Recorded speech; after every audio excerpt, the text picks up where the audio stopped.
In the book, The Dark Descent of Elizabeth Frankenstein, I noticed some really unhealthy things in the relationships that we're building. So my name is Lynnea Erickson Laskowski, and I'm the Director of Prevention and Communication at Safe Passage, DeKalb County's Domestic Violence and Sexual Assault Crisis Center. It's important to remember there's all sorts of different types of relationships that can be healthy and helpful or unhealthy.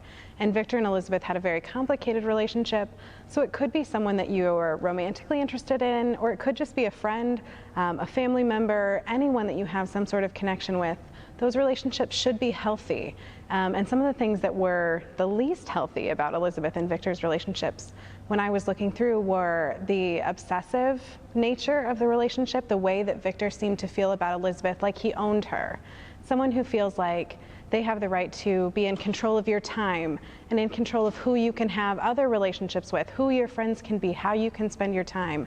Feeling like you need to be worried all the time about protecting the other person or controlling their reactions. Elizabeth talked a lot about being worried about protecting Victor, protecting his feelings, making sure he felt like he was important to her. And that's a very unhealthy relationship when you're so worried about how the other person feels. Victor says, "Elizabeth," he said, his tone firm and chiding. He lifted my chin and fixed my eyes with his. "You are mine. You have been since the first day we met. You will be mine forever." Someone who acts like they own you, someone who acts like they're in charge of you, is not someone who is being a good friend, a good partner. That's not the way we interact with people that we care about. That's the way we interact with our possessions or things that we control. Elizabeth talked about, she mentioned, "I had to be careful not to make Victor jealous of my affection for Justine. Having so few people he loved in his own life, Victor was not inclined to share me." That kind of obsessive control, that kind of desire to isolate someone, saying you can only love me, I'm the only relationship you can have. That's never a healthy friendship or a healthy relationship. And then the last quote that really jumped out to me is why Elizabeth was so taken in by someone who so clearly was controlling and really abusive towards her. She said, "He valued me when no one else did, and I thought it made me special, that he loved only me. I should have realized that his inability to love anyone else just meant something was wrong with him."